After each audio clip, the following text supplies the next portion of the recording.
Hi எல்லாருக்கும் வணக்கம். எல்லாருக்கும் லைஃப் எப்படி போயிட்டுருக்கு? இது பார்த்தீங்கன்னா எங்களுக்கு லாஸ்ட் டே ஆஃப் ஸ்கூல். இதுக்கப்புறம் ஸ்கூல் இல்லை.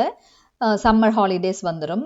ஸ்கூலுக்கு குழந்தைங்க போயிட்டு வந்ததையும் அதுக்கப்புறம் நான் அவங்களுக்கு என்ன டின்னர் செஞ்சேன், எப்படி ஸ்பெண்ட் பண்ணேன் குழந்தைங்களோட அப்படின்றத உங்களோட ஷேர் பண்ண போகிறேன்.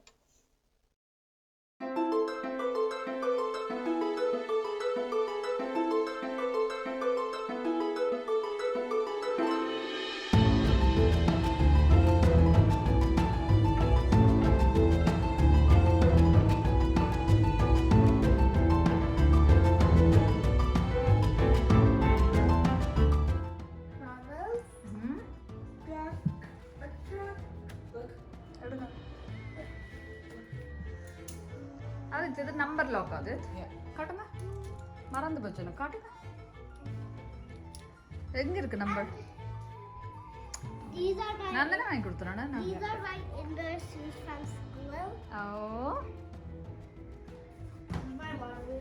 ஸ்கூல் கடைசி நாள்னா குழந்தைங்களுக்கு அவ்வளோ குஷி. ஏன்னா சொல்லிடுவாங்க இன்றைக்கி எதுவுமே இருக்காது, ஃபுல்லாக ஃபன்னாக ஏதாவது செய்வோம் ஆக்டிவிட்டீஸ் அப்படின்னு சொல்லிட்டு அது எல்லாமே சொல்லிடுவாங்க. என்ன செய்வாங்கன்னா, இப்போ இந்த பேக் பேக் பத்தாதுன்ட்டு எக்ஸ்ட்ரா பேக்ஸ் எல்லாம் கொண்டு வர சொல்லுவாங்க. நார்மலாக நம்ம பேக் ஹோமில் செய்கிற ஒர்க்ஸ் எல்லாம் வீட்டுக்கு கொண்டு வருவோம், புக்ஸ் எல்லாம் கொண்டு வருவோம். இங்கே அப்படி கிடையாது. நம்ம என்னென்ன செய்கிறோமோ அது எல்லாமே ஃபைல் பண்ணி அவங்கவுங்க பேரில் அவங்கவுங்க டேபிளில் எல்லாமே வச்சுருப்பாங்க. கடைசி நாள் தான் அதை நாங்கள் பார்க்குற மாதிரி இருக்கும். இன்டர்வியூ டைமில் பார்க்கலாம். ஆனால் இது எல்லாமே சேர்த்து மொத்தமாக பார்க்கணுன்னா கடைசி நாள் எல்லாத்தையுமே ஒரு பேக்கில் போட்டு கொடுத்து விட்ருவாங்க. இதெல்லாம் உங்கள் குழந்தைங்க செஞ்சது அப்படின்னு சொல்லிட்டு எல்லா ஒர்க்ஸையுமே நம்ம கோ த்ரூ பண்ணுற மாதிரி இருக்கும். அதுக்கப்புறம் அவங்களுடைய பேக் பேக் பத்தவே பத்தாது. ஏன்னா அந்த ஒரு வருஷத்துக்கான ஒர்க்ஸ் எல்லாமே பேப்பர் ஒர்க்ஸாக இருக்கும். ஒவ்வொரு பேப்பரில் பிரிண்ட் பண்ணி செஞ்சது எல்லாத்தையுமே ஃபைல் பண்ணி ஒவ்வொரு சப்ஜெக்டாக கொடுத்து விடுவாங்க. அதேமாரி நோட்ஸும் ப்ரொவைட் பண்ணி அதில் எழுதின நோட்ஸ் எல்லாமே அப்படி நிறைய எக்கச்சக்க பேப்பர்ஸ் ஒர்க்ஸ் தான் வீட்டுக்கு வரும். இங்கே பார்த்திங்கன்னா முக்கியமாக ஆர்ட்டில் தான் நிறைய விஷயங்கள் சொல்லி தருவாங்க குழந்தைங்களுக்கு. கலரிங் அந்த மாதிரி ஃபன்னாக தான் நிறைய விஷயங்கள் ப்ராஜெக்ட்ஸ் எல்லாமே இருக்கும். இது எல்லாமே அவங்க செஞ்ச ப்ராஜெக்ட்ஸ், அவங்க கலர் பண்ணது, அது மூலமாக ஒரு விஷயத்த படிச்சிருப்பாங்க. ஸோ அதையும் எக்ஸ்பிளைன் பண்ண கேட்கும்போது அழகாக சொல்கிறாங்க, இதுதான் நாங்கள் இதுக்கு தான் இதை செய்ய சொன்னாங்க, அதனால தான் இது செஞ்சோம் அப்படின்னு சொல்லிட்டு ஒவ்வொரு ப்ராஜெக்ட்ஸ்லேயுமே அந்த மாதிரி ஆர்ட்டோட ஒரு ஃபன்னோட கலரிங் அந்த மாதிரி கிராஃப்ட்ஸ் ஆக்டிவிட்டீஸோட ஒரு விஷயத்த சொல்லி கொடுக்குற மாதிரி தான் இருக்கும். நம்மளுடைய படிப்பு மாதிரி ரொம்ப ஸ்ட்ராங்காக அப்படியே ஃபுல்லாக தியரட்டிக்கலாகவே இருக்காது.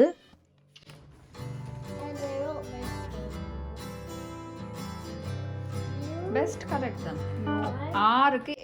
குழந்தைங்க ஸ்கூல்ல இருந்து எடுத்துட்டு வந்த ஒவ்வொரு விஷயத்தையும் நம்ம பார்த்து முடிக்கணும்னா இந்த ஒரு நாள் பத்தாது.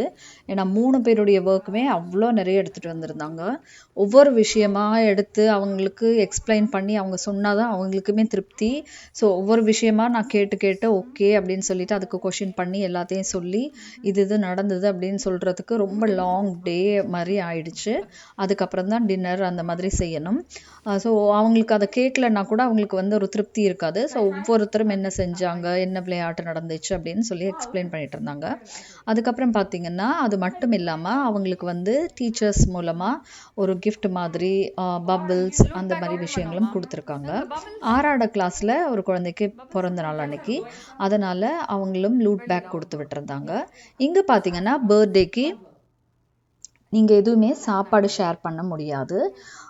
ஏதாவது ஒரு லூட் பேக் நீங்கள் அரேஞ்ச் பண்ணி ஃபுல்லாக டாய்ஸ், கேம்ஸ் எது வேணாலும் அதுக்குள்ளே போட்டு பேக் பண்ணி டீச்சர்ஸ் கிட்ட கொடுத்தா டீச்சர்ஸ் டே எண்டில் ஒவ்வொரு குழந்தைங்களுக்கும் கொடுத்து விடுவாங்க. இதுதான் அந்த பர்த்டேக்கு நம்ம செய்ய முடியும்.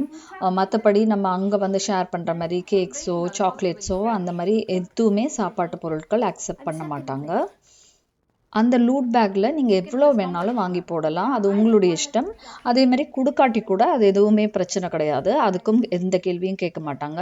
உங்களுடைய சந்தோஷத்துக்காக குழந்தைங்கள அவங்க கொடுக்கும்போது பயங்கர சந்தோஷப்படுவாங்க. பேக்கோட ஃபுல்லாக ஒரு பெரிய பேக்கில் ஒரு 25 குழந்தைங்கன்னா 25 குழந்தைங்களுக்கும் பேக் பண்ணுறதே ஒரு ஃபன் பண்ணிவிட்டு அதுக்கப்புறம் ஸ்கூலுக்கு கொண்டு போய் கொடுக்கும்போது அவங்களுக்கு ரொம்ப திருப்தியாக சந்தோஷமாக இருக்கும்.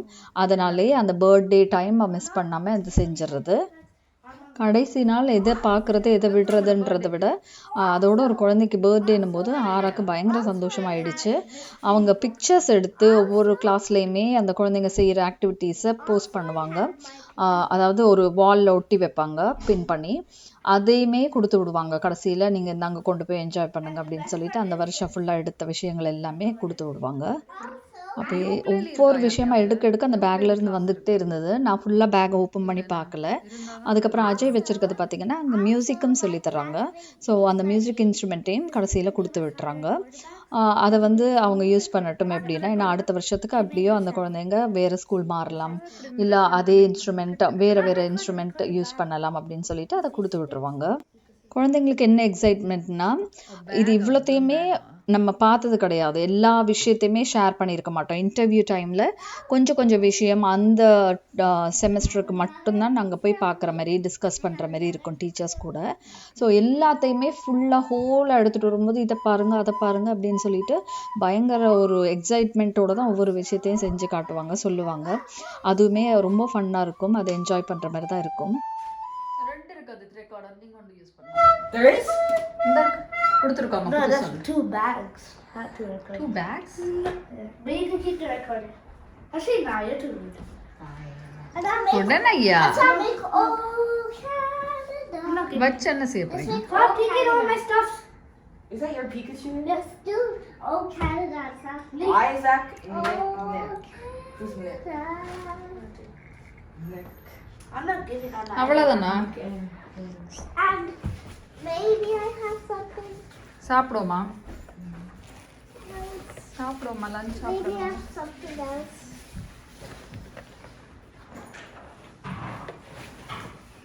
Nope. Okay, I guess that's all. I'm tracing over the drawing. காட்டுங்க. I'm gonna color it again because it kind of got really obscure.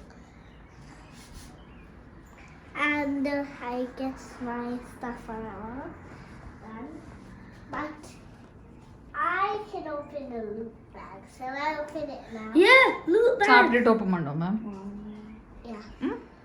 But still, can I tell? நாளைக்கு school Well, right? we're all Monday Saturday Sunday முடிஞ்சு No. Monday school. when it's they said like 2 months. 2 months school இல்லையா? ஐயோ school இல்லையா? I don't know. 2 months school இல்ல, holidays, summer holidays. சொல்லுங்க. No school.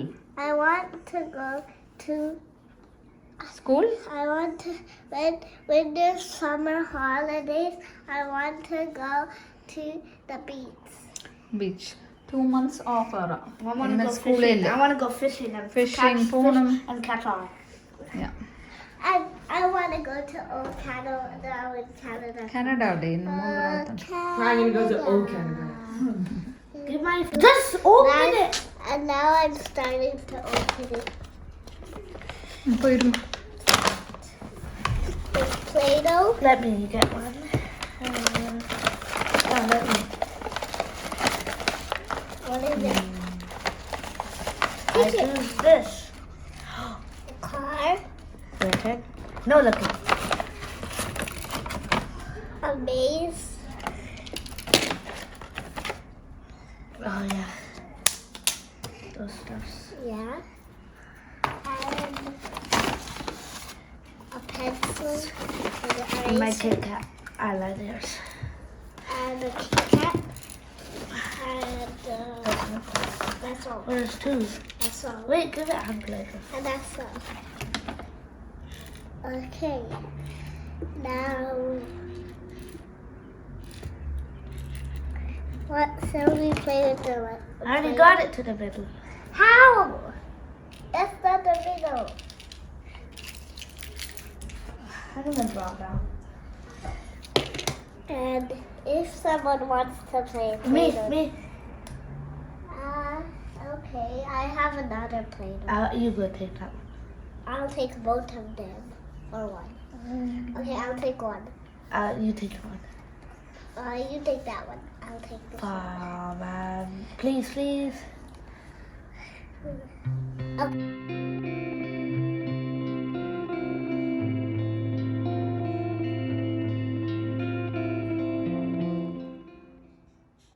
ஒவ்வொரு விஷயத்தையும் பார்த்து முடிச்சுட்டு கொஞ்சம் லேட்டாகவே ஆயிடுச்சு டீ குடிக்கிறதுக்கு. ஸோ டீ ஆற்றிட்டு வந்து குழந்தைங்களோட உட்காந்து குடிக்கலாம் அப்படின்னு சொல்லிட்டு நான் குடிச்சிட்டு இருந்தேன். அதுக்குள்ளே அடுத்த விளையாட்டு விளையாட ஆரம்பிச்சாச்சு. எல்லா பேப்பர்ஸும் அப்படியே அங்கங்கே இருக்கும். இனிமேல் எடுத்து எல்லாமே நான் அரேஞ்ச் பண்ணி எது தேவையில்லைன்னு வேற பார்க்கணும்.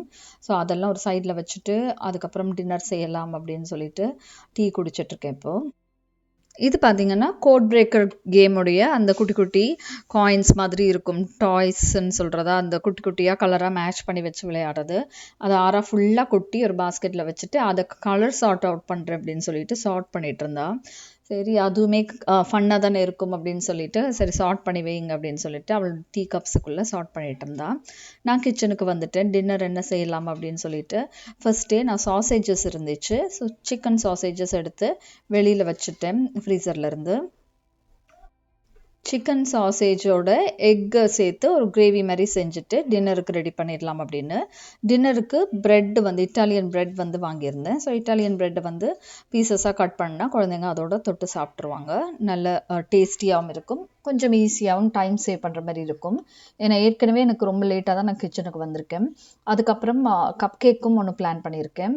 குழந்தைங்க வந்து இன்றைக்கி லாஸ்ட் டே என்ஜாய் பண்ணட்டும் அப்படின்னு சொல்லிட்டு ஸ்நாக்ஸுக்கு கப் கேக்கும் செய்ய போகிறேன். ஸோ டைம் வந்து கொஞ்சம் இழுத்துக்கிட்டு போகிற மாதிரி இல்லாமல் ஷார்ட்டாக எது செய்ய முடியுமோ அதை செய்ய போகிறேன். ஸோ இதுதான் எங்களுக்கு சிம்பிள் டின்னராக இருக்க போது. கிச்சனில் பார்த்திங்கன்னா மதியம் சமைச்ச பாத்திரம்லாம் இருந்துச்சு. அது எல்லாமே எடுத்து க்ளீன் பண்ணி அந்தந்த பிளேஸில் வச்சுட்டு டிஷ் வாஷரில் வைக்கிறதெல்லாம் வச்சுட்டு அதுக்கப்புறம் பிளேட்ஸ்லாம் எடுத்து வச்சுட்டு அதுக்கப்புறம் கேக் செய்ய ஆரம்பிச்சிட்டேன். கேக் செய்கிறதுக்கு என்னென்ன தேவையோ அதெல்லாமே பாத்திரங்கள் எல்லாம் அரேஞ்ச் பண்ணிட்டோன்னா ஈஸியாக இருக்கும்னு சொல்லிட்டு எடுத்துகிட்ருக்கேன்.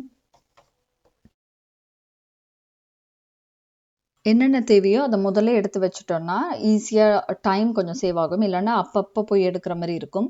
அதனால் எத்தனை பாத்திரம் தேவை, மெஷரிங் கப்ஸ், அதுக்கப்புறம் என்னென்ன இன்க்ரீடியன்ட்ஸ் தேவையோ எல்லாமே என்னை சுற்றி பக்கத்தில் வச்சுட்டா எனக்கு டக்குன்னு செஞ்சிடலாம் அப்படின்னு சொல்லிட்டு தான் எடுத்து அரேஞ்ச் பண்ணிகிட்ருக்கேன்.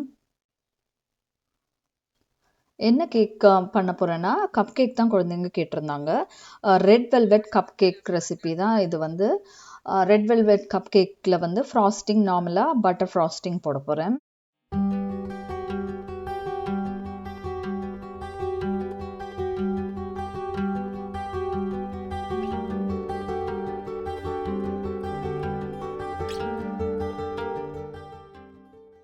ஏதாவது நம்ம பிஸியாக வேலை செய்யும்போது தான் க்ளீன் பண்ணணும் அப்படின்னு தோணும்.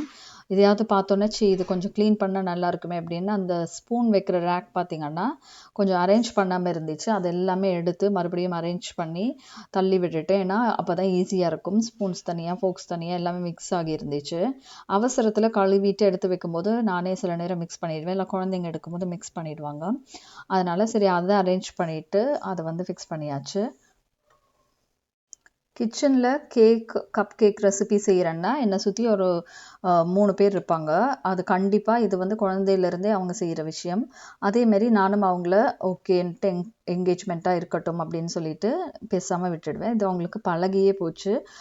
மெஷரிங் பண்ணுறதெல்லாம் ஆதித் செஞ்சு கொடுத்துருவார். ஸோ இவ்வளோ வேணும் அப்படின்னும் போது அவர் மெஷர் பண்ணி கரெக்டாக தந்துடுவார். அது இப்போ எனக்கு அது ஈஸியாகவே இருக்குது. சரி வாங்க மெஷர் பண்ணுங்கன்னா வந்து மெஷர் பண்ணிவிடுவார். ஏன்னா அவருக்கு வந்து அந்த கரெக்டாக எவ்வளோ மெஷர்மெண்ட் வருது அப்படின்னு பார்க்குறதுல ரொம்ப இன்ட்ரெஸ்ட். குழந்தையிலேருந்தே செய்கிறதால அது பிடிச்சே செய்ய ஆரம்பிச்சிட்டாங்க. அதனால் அவங்களுக்குமே அது என்கேஜ்மெண்ட்டாக தான் இருக்கும். அவங்க கேக் பீட் பண்ணுறது கூட என்னை விட மாட்டாங்க. கேக் பீட் பண்ணுறது நாங்கள் பீட் பண்ணுறோம். ஹேண்ட் மிக்சர் தான் என்கிட்ட இருக்குது. அதையே ஒருத்தர் டேர்ன் எடுத்து செய்வாங்க. இது வந்து அதே மாதிரி செய்யும்போது நான் சொல்லிடுவேன், எல்லோரும் க்ளீனாக கை கழுவி தான் வரணும்னா உடனே சோப்பெல்லாம் போட்டு கையெல்லாம் கழுவி எல்லாம் க்ளீன் பண்ணி வைப் பண்ணிட்டு தான் வந்து என்னோட கிச்சனில் நிற்பாங்க. என்கிட்ட பட்டர் இல்லை, மார்ஜரின் தான் இருந்துச்சு. ஸோ மார்ஜரின் வந்து மெஷர் பண்ணிகிட்ருக்கேன். அன்சால்டட் பட்டர் 3/4 கப் எடுத்துகிட்ருக்கேன். கிராம்ஸில் பார்த்தீங்கன்னா 190 கிராம் சேர்த்தா போதும். ஒரு 1 ஹவருக்கு முன்னாடியே ஃப்ரிட்ஜிலேருந்து எடுத்து வெளியில் வச்சுட்டேன். அதனால் நல்லா சாஃப்டாகவே இருந்துச்சு. மெஷர் பண்ணுறதுக்கும் ஈஸியாக இருக்கும். குயிக்காகவும் நம்மளால் பீட் பண்ணி கேக்கை வந்து செஞ்சிட முடியும். டைம் கொஞ்சம் நிறைய இருக்கும் அப்படின்னா நீங்கள் வந்து கிராம்ஸில் அந்த மாதிரி பட்டரை மெஷர் பண்ணும்போது இன்னுமே கேக் சூப்பராக வரும். இது வந்து நான் அவசரத்துக்கு செய்கிறதால சரி கப்லேயே மெஷர் பண்ணிடலாம் அப்படின்ட்டு 3/4 கப் எடுத்துகிட்ருக்கேன். ஸோ முன்னாடி சொன்ன மாதிரி கிராம்ஸ் பார்த்திங்கன்னா 190 கிராம் சேர்க்கணும். அது மாதிரி முன்னாடியே பிளான் பண்ணிட்டோம்னா பட்டர் வாங்கியிருப்பேன். நான் பிளான் பண்ணலை, குழந்தைங்க திடீர்னு கேட்டாங்க அம்மா கப் கேக் செஞ்சு தரீங்களான்னு. சரி செய்கிறேன் அப்படின்னு சொல்லிட்டு தான் நான் இருக்கிறத வச்சு செய்கிறேன்.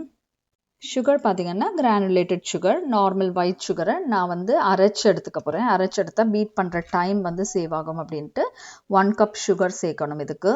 அதை நல்லா மிக்ஸ் பண்ணி கிரைண்டரில் எடுத்துட்டோம்னா ஈஸியாக அதை வந்து பீட் பண்ணிடும் போது சாஃப்டாக வந்துடும்.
த்ரீ-ஃபோர்த் கப் பட்டர் மில்க் சேர்க்கணும். பட்டர் மில்க்குக்கு வந்து நான் பட்டர் மில்கே சேர்க்கறது கிடையாது. பட்டர் மில்க்னா மோர், அதையே சேர்க்கறது கிடையாது. 3/4 கப் பால் எடுத்துட்டு அதுக்குள்ளே ஒரு ஹாஃப் லைமை வந்து புழிஞ்சு விட்டுக்கிட்டாலே அது வந்து பட்டர் மில்க் டேஸ்ட்டுக்கு வந்துடும். பட்டர் மில்க் ஆகிடும், புளிச்சிடும். ஸோ புளிச்சோன்னே அது வந்து அப்படியே மோர் மாதிரி ஆகிடும். அதையே யூஸ் பண்ணும்போது செம்ம ஃப்ளஃபியாக வரும் கேக்கு. இப்படி தான் நான் எப்பயுமே செய்கிறது உண்டு.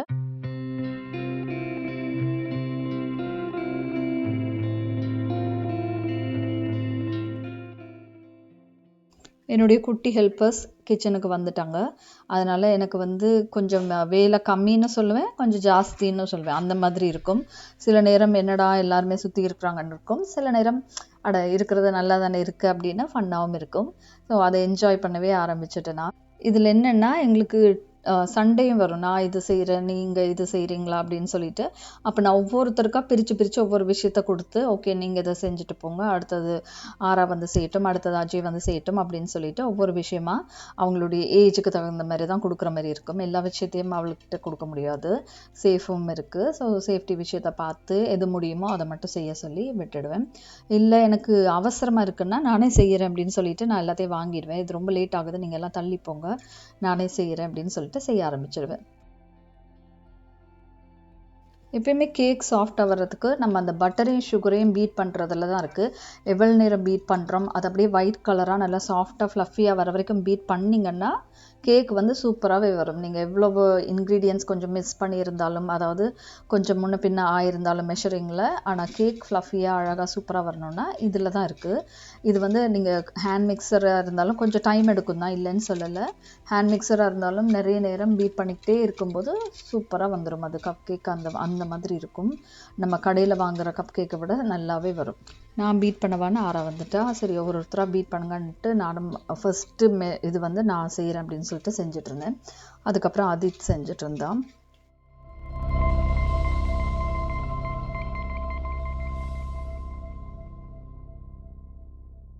இந்த மெஷர்மெண்ட்டுக்கு பார்த்தீங்கன்னா ஒரு 3 எக் சேர்த்தா போதும். மீடியம் இல்லைன்னா பெரிய எக் இருந்தால் கூட ஓகே. 3 எக் சேர்த்துக்கிட்டேன். சேர்த்து நல்லா அந்த பட்டர் சுகர் மிக்சரோட நல்லா பீட் பண்ணி எடுத்துக்கணும். ஸோ நீங்கள் வந்து எக்ஸு எல்லாமே வெளியில் நார்மல் டெம்பரேச்சர் வந்துருச்சுன்னா பீட் பண்ணுற டைம் வந்து உங்களுக்கு சேவ் ஆகும். இது வந்து ஆரோட குட்டி ஃபேன். ரொம்ப வேர்க்குது இப்போல்லாம், சம்மர் அப்படின்னு கொஞ்சம் வெயில் அடிக்க ஆரம்பித்ததுமே வேர்க்க ஆரம்பிச்சிருது. ஆராக்கு கடையில் இந்த மாதிரி குட்டி ஃபேன் இருந்துச்சு. சரி நீங்கள் இதை வந்து வேர்க்கும் போது யூஸ் பண்ணுங்க அப்படின்னு சொல்லிட்டு வாங்கி கொடுத்துருந்தோம். அதை வச்சு விளையாடிட்டு இருந்தா, அம்மா உங்களுக்கு வேர்க்குதா, நான் இதில் ஃபேன் போட்டு விடுறேன் அப்படின்னு சொல்லிட்டு ஆன் பண்ணி எனக்கு இது பண்ணிட்டு இருந்தா. அதுக்கப்புறம் இந்த மைக் வந்து அவளுக்கு பர்த்டேக்கு நான் கிஃப்ட் பண்ணது. இந்த மைக்கில் பார்த்தீங்கன்னா உண்மையாகவே இது ரியல் மைக். சத்தம் போட்டால் அப்படி சத்தமாக இருக்குது. அதனால நான் நிறைய கத்தாதீங்க, நீங்கள் கத்துறோன்னா வெளியில் போய் கத்துங்க அப்படின்ற மாதிரிலாம் சொல்லிட்டு இருப்பேன். பாட்டு பாடுவா இதில். ஸோ பாட்டு பாடிட்டு இருந்தா அவளுக்கும் ஃபன்னாக இருக்குமே. நான் அவள் கேட்டுட்டு இருந்தா நான் பீட் பண்ணுறேன்னு. நான் சொன்னேன் நீங்கள் பீட் பண்ண தேவையில்லை, அண்ணா பீட் பண்ணுறாரு, நீங்கள் பக்கத்தில் நின்று பார்த்துட்டுருங்க அப்படின் போது அவள் பாட்டு பாடிட்டு இருந்தா. முட்டை சேர்த்து பீட் பண்ணதுமே அந்த பட்டர் மில்க்கை அதுக்கப்புறம் தான் மிக்ஸ் பண்ணி பீட் பண்ணணும். அதை எடுக்க மறந்துட்டேன், அதனால் உங்களுக்கு காட்டுறதுக்காக இதை வந்து எடுத்துட்ருக்கேன். ஸோ அதுக்கப்புறம் தான் பேக்கிங் பவுடர் அதெல்லாம் சேர்த்துக்கிட்டேன். கொக்கோ பவுடர் சேர்த்தா தான் ரெட் வெல்வெட் கப் கேக் நல்லாயிருக்கும். ஸோ கொக்கோ பவுடர் எவ்வளோன்னு பார்த்தீங்கன்னா 2 teaspoon, baking soda 1/4 teaspoon, baking powder 1 teaspoon. இது கிராம்ஸில் வேணும்னு பார்த்தீங்கன்னா 1 டீஸ்பூன் 4 கிராம்ஸ். அதுக்கப்புறம் cocoa powder 2 teaspoon 4 grams, baking soda 1/2 teaspoon 1 gram அப்படின்னு வரும். ஸோ இவ்வளோத்தையும் சேர்த்து நல்லா அரைச்சிக்கணும். மாவு எப்பயுமே சேர்க்கறதுக்கு முன்னாடி அரைச்சிட்டோன்னா அதில் ஏதாவது கட்டி அந்த மாதிரி இருந்துச்சுன்னா உங்களுக்கு கிளியராக வந்துடும். அதனால் எல்லா பவுடரையும் சேர்த்து ட்ரை இன்க்ரீடியன்ட்ஸ் நான் சீவ் பண்ணி எடுத்துக்கிறேன். அந்த நீங்கள் அடித்து வச்ச கலவையோட வெனிலா வந்து பியூர் வெனிலாவாக இருந்தால் சூப்பராக இருக்கும் ஸ்மெல். ஸோ வெனிலா எக்ஸ்ட்ராக்ட் வந்து 2 டீஸ்பூன் சேர்த்துக்கிறேன். சேர்த்து பிளெண்ட் பண்ணதுக்கப்புறமா இந்த அரிச்சு வச்ச மா கலவையை வந்து கொஞ்சம் கொஞ்சமாக அதுக்குள்ளே போட்டு அந்த பட்டர் மிக்ஸோட போட்டு மிக்ஸ் பண்ணி எடுத்துக்க வேண்டியதுதான். கலருக்கு வந்து ரெட் கலர் சேர்த்துக்கணும், அப்போ தான் ரெட் வெல்வெட் கேக் கலர் வரும். நான் வந்து கலர் வந்து ரொம்ப டார்க்காக வீட்டில் போட்டு இது வரைக்கும் செஞ்சது கிடையாது. ரெட் வெல்வெட் கப் கேக்னால் நல்ல ரெட் கலரில் இருக்கணும்னு தான் தெரியும். ஆனால் ரெட் கலர் அவ்வளோவா உடம்புக்கு நல்லதில்லை அப்படின்ட்டு நான் எப்போயுமே ரொம்ப கம்மியாக அந்த கலரே தெரியாத மாதிரி ப்ரௌன் கலரில் கூட சம்டைம்ஸ் ஆகிடும் கேக். அந்த மாதிரி தான் செய்கிறது உண்டு. நான் குழந்தைங்களுக்கு அது கூடாது அப்படின்னு சொல்லிட்டு அதை அவாய்ட் பண்ணிக்கிறது.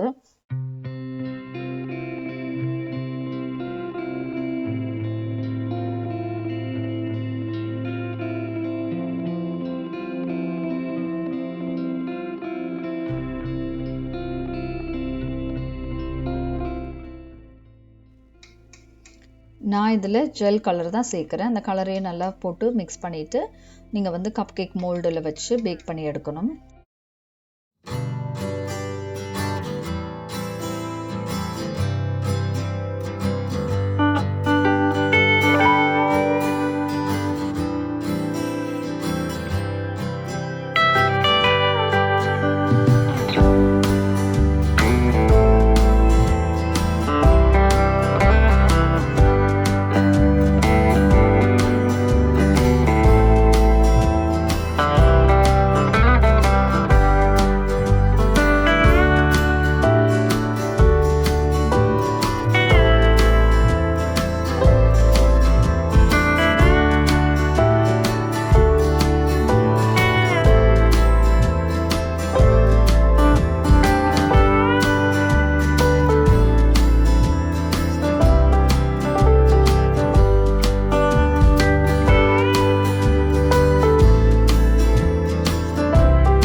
இதெல்லாம் செய்யறதுக்கு முன்னாடியே அவனை வந்து நீங்கள் ஆன் பண்ணி ப்ரீஹீட் பண்ணிடணும். ப்ரீஹீட் பண்ணால் தான் டக்குன்னு நம்மளுக்கு அந்த டைமுக்கு குக் ஆகி கரெக்டான பேக்கிங் டெம்பரேச்சர் வரும். அதனால் முன்னாடியே ப்ரீஹீட் பண்ண ஆன் பண்ணி விட்டுட்டேன். எவ்வளோத்தில் நீங்கள் பேக் பண்ணி எடுக்கணும்னு பார்த்தீங்கன்னா 350 டிகிரி ஃபாரன்ஹீட்டில் 15 to 20 மினிட்ஸ் பேக் பண்ணி எடுத்துக்கலாம். ஒவ்வொரு அவன் வந்து டிஃப்ரெண்ட்டாக இருக்கும். ஸோ நீங்கள் வந்து ஒரு 20 மினிட்ஸில் செக் பண்ணி பார்த்துட்டு அதுக்கப்புறம் உங்களுக்கு தேவைன்னா ஒரு 2-3 மினிட்ஸ் எக்ஸ்ட்ரா வச்சு எடுத்துக்கலாம். இது அவங்க ஸ்கூல்லேருந்து வரும்போதே முன்னாடியே செஞ்சு வைக்கணும்னு நினச்சேன். ஆனால் என்னால் செய்ய முடியல, டைம் எப்படியோ போயிடும். அதனால் சரி வந்ததுக்கப்புறம் அவங்களோட செஞ்சுக்கலாம் அப்படின்னு விட்டதால் தான் இப்படி டைம் எடுத்துகிட்ருக்கு. இல்லைனா முன்னாடியே செஞ்சு வச்சுருந்தா ஸ்கூலால் வந்தோடனே சாப்பிட ஆரம்பிச்சிருப்பாங்க. இப்போ காலியே ஆகிருக்கும்.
சாசேஜஸ் எடுத்து முன்னாடியே வெளியில் வச்சுட்டேன். அதனால் அது கரெக்டான டெம்பரேச்சரில் இருந்துச்சு. இப்போ வந்து சாசேஜை ஃப்ரையரில் தான் போட்டு எடுக்க போகிறேன். ஏர் ஃப்ரையரில் குக் ஆகுற வரைக்கும் நம்ம எடுத்துட்டோன்னா அதுக்கப்புறம் நான் என்னென்ன மசாலா சேர்க்கணுமோ அதெல்லாம் அடுப்பில் வச்சு மிக்ஸ் பண்ணி எடுக்க போகிறேன்.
ஏர் ஃப்ரையருக்கு அடியில் வைக்கிற ஷீட் தான் எடுத்துகிட்ருக்கேன். இந்த ஷீட் வந்து எல்லா கடையிலையுமே கிடைக்கும். நீங்கள் ஏர் ஃப்ரையர் யூஸ் பண்ணும்போது ஒவ்வொரு காலம் இந்த பேப்பரை வச்சிட்டிங்கன்னா அது வந்து ஏர் ஃப்ரையர் க்ளீன் பண்ணுறதுக்கு நல்லா ஈஸியாக இருக்குது. அதனால் நான் இது யூஸ் பண்ணிகிட்ருக்கேன் இப்போது. ஸோ ஃப்ரையரை எடுத்துகிட்டு அதுக்கு அடியில் இந்த பேப்பரை வச்சுட்டு அதுக்கப்புறம் என்ன வேணுமோ போட்டு மிக்ஸ் பண்ணிட வேண்டியதுதான்.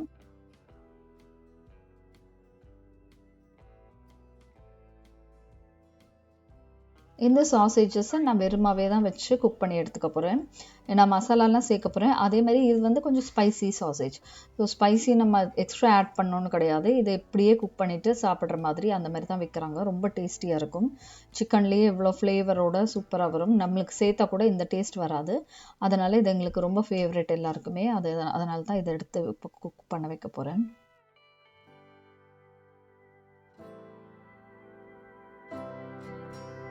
I'll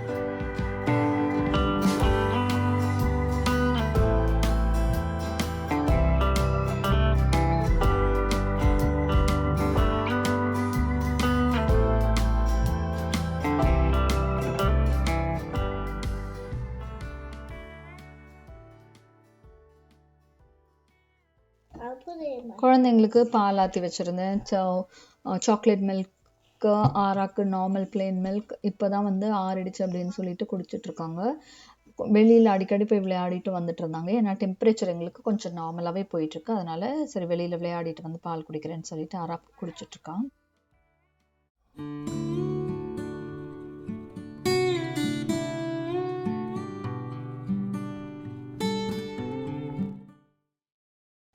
டீ குடித்த பாத்திரங்கள், அதுக்கப்புறம் கிச்சனில் இருந்த பாத்திரங்கள்லாம் இப்போ நான் க்ளீன் பண்ணிகிட்ருக்கேன். அப்பப்போ பாத்திரம் கழுவலைன்னா பாத்திரமும் சிங்கில் நிறைய சேர்ந்துடும். அதனால சரி இதை கழுவி வச்சுட்டு அடுத்த வேலையை பார்க்கலாம் அப்படின்ட்டு கழுவிட்டுருக்கேன்.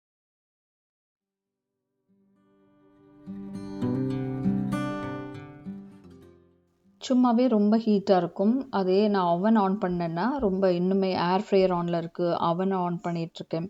ஸோ ரெண்டுமே. அதுக்கப்புறம் அடுப்பும் ஆன் பண்ண போகிறேன். பயங்கர ஹீட்டாக இருக்கும். ஸோ அடிக்கடி தண்ணியும் குடிச்சிட்ருக்கேன். சாசேஜ் பார்த்திங்கன்னா இந்த டைமில் நல்லா ஒரு ப்ரௌன் ஆகி ஸ்கின் எல்லாம் ப்ரௌன் ஆகி ஒரு முக்கால்வாசி குக் ஆகிடுச்சுன்னே சொல்லலாம். இது இனிமேல் கட் பண்ணி பார்த்தா தான் கரெக்டாக குக் ஆகிருக்கான்னு தெரியும். பார்க்கும்போது நல்லா ஃபுல்லி குக்ட் அப்படின்ற மாதிரி இருந்துச்சு. நான் அதுக்கப்புறம் டெஸ்ட் பண்ணி பார்த்தேன் குக் ஆகிருக்கா அப்படின்னு சொல்லிட்டு. குக் ஆகிருந்தது. அதனால் ஆறுறதுக்காக அதில் ரேக்கில் எடுத்து வச்சுட்டேன். ஏன்னா இதை குட்டி குட்டி பீசஸாக கட் பண்ணணும். நல்லா கொதிக்க இருந்துச்சு. இப்போயே கட் பண்ண முடியாது, கொஞ்சம் ஆறட்டும் அப்படின்னு கூலிங் ரேக்கில் எடுத்து வச்சுட்டேன்.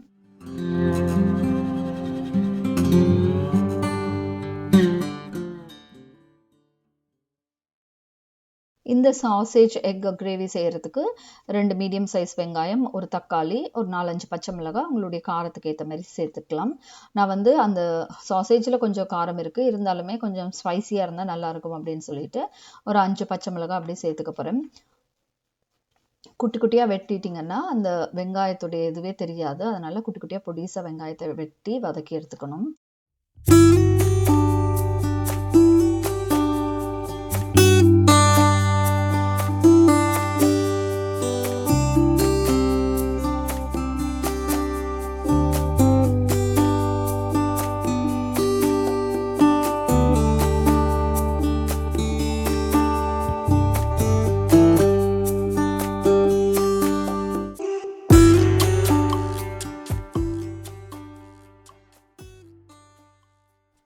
முதல்ல சட்டியை நல்லா காய வச்சுட்டு அதுக்கப்புறம் ஒரு 2 டேபிள் ஸ்பூன் ஆயில் விட்டு தான் எல்லாத்தையும் வதக்கி எடுத்துக்க போகிறேன்.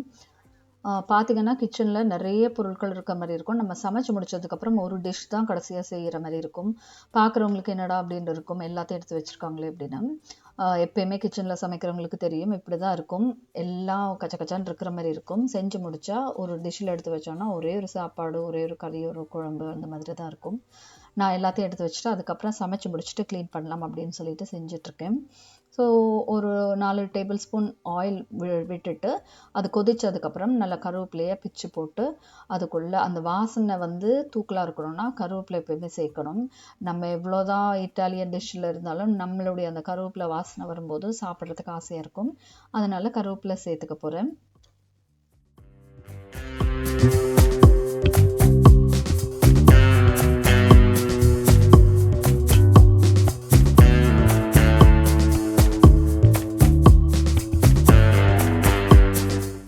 அந்த 2 வெங்காயம், கருவேப்பிலை, பச்சை மிளகாய் எல்லாத்தையுமே அந்த எண்ணெயில் போட்டு மீடியம் ஹீட்டில் வச்சு வதக்கி எடுத்துக்கணும். ஒரு கோல்டன் ப்ரௌன் ஆனால் போதும். ஏன்னா இது இந்த மசாலா ரெடி பண்ணுறதுக்கு இந்த வாசனை ரொம்ப முக்கியம். வெங்காயம் சேர்க்காமல் நல்லா இருக்காது சாசேஜ். அதனால் நல்லா வதக்கி எடுத்ததுக்கு அப்புறம்தான் தக்காளி சேர்க்கணும். அதுக்கு முன்னாடியே அவசரப்பட்டு தக்காளி சேர்த்தா இந்த மசாலா நல்லா இருக்காது.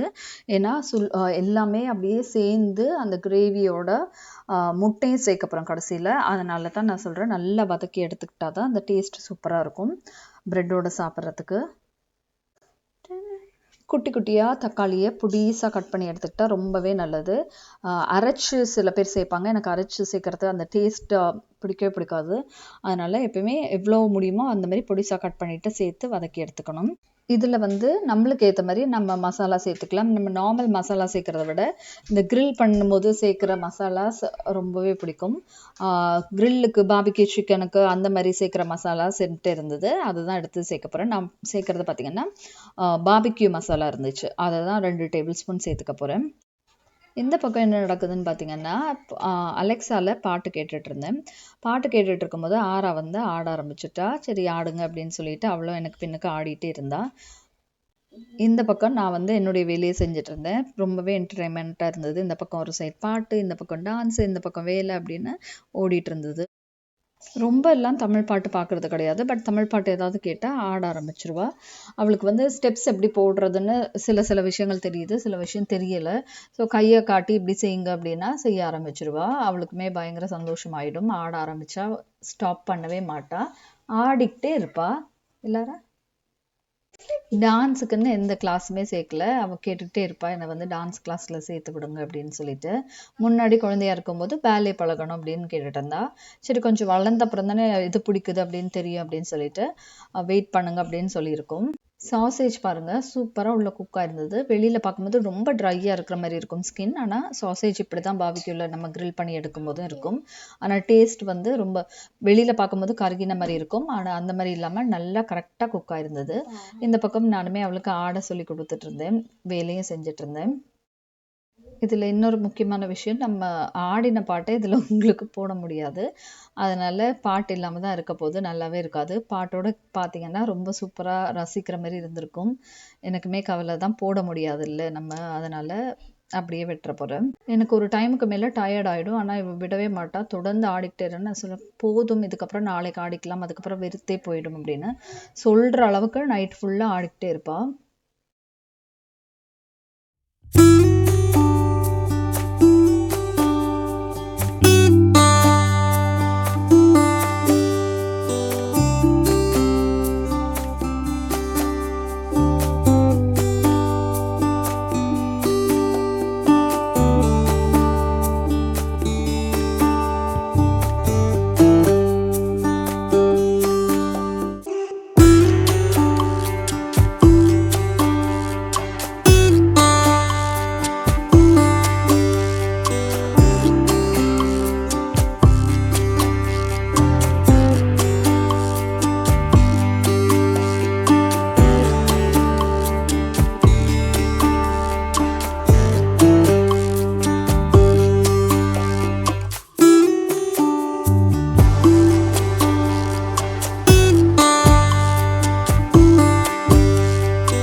கேக்குக்கு டைமர் வச்சுருந்தேன், அது கரெக்டாக ஒரு 18 மினிட்ஸில் வச்சுருந்தேன். அதுக்கப்புறம் 2 மினிட்ஸ் எக்ஸ்ட்ரா வச்சுக்கலாம் அப்படின்னு சொல்லிட்டு டூத் பிக் எடுத்து செக் பண்ணி பார்த்தோன்னா நம்மளுக்கு தெரியும். அந்த டூத் பிக்கில் உள்ளே நம்ம டிப் பண்ணும்போது எதுவுமே ஒட்டாமல் வந்துச்சுன்னா கேக் ரெடி அப்படின்னு அர்த்தம். அப்படி இல்லை அதில் கொஞ்சம் ஸ்டிக்கியாக மாவு ஏதாவது இருந்துச்சுன்னா அவியலை இன்னும் கொஞ்சம் நேரம் விட்டு நீங்கள் டைமர் செட் பண்ணி பார்த்து எடுத்துக்கணும்.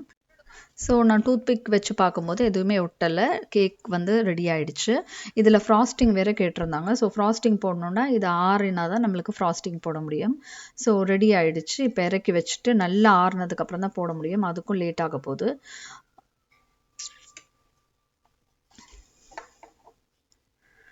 வெளியில் தூக்கி வச்சுட்டா கூலிங் ரேக்கில் அது பாட்டுக்கு கூல் ஆகிட்ருக்கும். இந்த பக்கம் நான் சாசேஜ் ரெடி பண்ணி வச்சுட்டேன்னா அதுக்கப்புறம் கப் கேக்குக்கு ஃப்ராஸ்டிங் போட்டுட்டு நானுமே சாப்பிடலாம் அப்படின்னு சொல்லிட்டு இறக்கி வச்சுட்டேன். பாருங்கள், டூத் பிக் எடுக்கும்போது நல்லா கிளியராக வரும், வெட்னஸும் எதுவுமே இருக்காது. இதில் வந்து நான் கொஞ்சமாக இஞ்சி பூண்டு விழுது சேர்த்துக்க போகிறேன். இஞ்சி பூண்டு விழுது சேர்த்துக்கிட்டாலும் வாசனை நல்லாயிருக்கும், டேஸ்ட் தூக்கலாக இருக்கும். இஞ்சி பூண்டு விழுது இது ஃப்ரீசரில் நான் அரைச்சி வச்சுருக்கேன். ஸோ குட்டி குட்டி க்யூப்ஸாக கட் பண்ணி வச்சுருக்கேன். அதில் ஒரு க்யூப் சேர்த்து நல்லா வதக்கி விட்டுக்கணும். இஞ்சி பூண்டு சேர்த்ததுக்கப்புறம் கொஞ்சம் லோ ஃப்ளேம்லேயே தான் நம்ம குக் பண்ணுற மாதிரி இருக்கும். ஹை ஃப்ளேமில் விட்டிங்கன்னா ஃபுல்லாக தீஞ்சு போயிடும். அதனால் லோ ஃப்ளேமில் விட்டு குக் பண்ணி எடுத்துக்கணும். அதோடைய பச்சை வாசனை போகிற வரைக்கும் நம்ம குக் பண்ணி எடுத்துட்டு அதுக்கப்புறம் என்ன மசாலா சேர்க்கணுமோ சேர்க்க போகிறேன். இதில் நான் சொன்ன மாதிரி பாபிக்யூ மசாலா இருந்துச்சு. பாபிக்யூ க்ரில் பண்ணும்போது நம்ம சிக்கனுக்கு சேர்க்குற மசாலா அது 1 டீஸ்பூன் சேர்த்துட்டு அதுக்கப்புறம் இது வந்து பார்த்திங்கன்னா பார்ஸ்லே 1 ஸ்பூன் சேர்த்துக்க போகிறேன். அதுவும் வாசனை ரொம்பவே நல்லாயிருக்கும். இது ட்ரைடு பார்ஸ்லே அது கொஞ்சம் சேர்த்துட்டு மிக்ஸ் பண்ணி எடுத்துக்க போகிறேன். சாசேஜ் குக் பண்ணி எடுத்ததால் இது நம்மளுக்கு வேலை ஈஸி தான். சாசேஜை வந்து குக் பண்ணிவிட்டு நிற்க தேவையில்லை. இந்த மசாலா மட்டும் ரெடி பண்ணிவிட்டு அதுக்கப்புறம் கடைசியில் சாசேஜ் சேர்க்க வேண்டியதான். இதில் காரத்துக்கு ஏற்ற மாதிரி நான் சில்லி ஃப்ளேக்ஸ் சேர்க்க போகிறேன். குழந்தைங்க சாப்பிட்றதால ஏற்கனவே நான் பச்சை மிளகாய் ஒரு 4-5 சேர்த்துருக்கேன். அதுக்கு 1 டீஸ்பூன் ட்ரைடு சில்லி ஃப்ளேக்ஸ் சேர்த்துக்கிறேன்.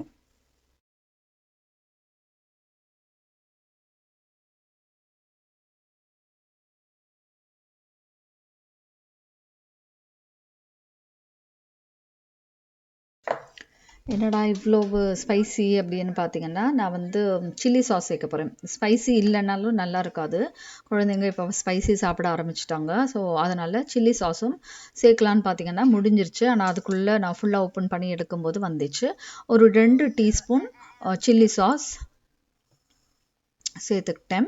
அதுக்கப்புறம் பார்த்திங்கன்னா இவ்வளவு ஸ்பைசி சேர்க்குறாங்களே குழந்தைங்க எப்படி சாப்பிடுவாங்கன்னா கடைசியில் கெச்சப் சேர்க்குறேன். 1 டேபிள் ஸ்பூன் கெச்சப் சேர்த்துட்டேன்னா அது எல்லாமே வந்து காம்ப்ரமைஸ் பண்ணுற மாதிரி அந்த டேஸ்ட் இருக்கும். நல்லா சூப்பராக இருக்கும். அந்த கெச்சப் வந்து தூக்கி கொடுக்கும். இந்த காரத்தோட அந்த கெச்சப்பு நீங்கள் சேர்க்கும்போது இஞ்சி பூண்டு விழுது எல்லாமே கரெக்டான ஒரு அளவில் நல்ல ஒரு டேஸ்ட் கொடுக்கும். குழந்தைங்களுக்கு இது ரொம்பவே பிடிச்ச டிஷ்ஷு வந்து நீங்களும் ட்ரை பண்ணி பார்க்கலாம். குழந்தைங்களுக்கு இது வந்து ரொட்டியோடையும் சாப்பிடலாம், சாதத்தோடையும் சாப்பிடலாம், ப்ரெட்டோடையும் சாப்பிடலாம். நான் இன்றைக்கி வந்து ப்ரெட்டு தான் கொடுக்க போகிறேன் குழந்தைங்களுக்கு. இதெல்லாம் மசாலா முடிச்சதுக்கு அப்புறமா எக்கை சேர்த்து உங்களுக்கு எத்தனை எக் வேணுமோ அதை வந்து மிக்ஸ் பண்ணி எடுத்துக்கிட்ட அப்புறம் தான் சாசேஜை சேர்க்குறேன். அதை வந்து நான் கேப்சர் பண்ணலை. ஸோ ஒரு 2 எக் தான் சேர்த்துக்கிட்டேன். ஏன்னா நிறைய சாசேஜ் சேர்க்குறேன். அந்த மசாலாவோட எக்கையும் நீங்கள் உடச்சி ஊற்றி மிக்ஸ் பண்ணி கொஞ்சம் வேக விட்டதுக்கு அப்புறமா லாஸ்ட்டாக தான் இந்த சாசேஜை சேர்த்து இறக்க போகிறேன். சாசேஜ் வந்து கொஞ்சம் குக் ஆகிடுச்சு. ஆனால் அந்த மசாலாவோட சேர்கிற வரைக்கும் கொஞ்சம் லோ ஃப்ளேமில் ஒரு 3 மினிட்ஸ் விட்டுட்டு இறக்கிக்கிட்டேன். இப்போ பார்த்தீங்கன்னா சாசேஜ் எக் கிரேவி சூப்பராக ரெடி ஆகிடுச்சு. பார்க்குறதுக்கே ரொம்ப டெலிஷியஸாக யம்மியாக இருக்குது. ஆனால் இந்த பக்கம் பார்த்திங்கன்னா நம்மளுக்கு டான்ஸ் காம்படிஷன் முடியவே இல்லை. அது பாட்டுக்கு அது ஒரு ஃபெஸ்டிவல் நடந்துகிட்டே இருக்குது இந்த பக்கம். சரி ஆடுங்க அப்படின்னு சொல்லி பார்த்துட்டேன், நிப்பாட்டுங்கன்னு நிப்பாட்டல. அதுக்கப்புறம் தொடர்ந்து ஆடிக்கிட்டே இருந்தாங்க.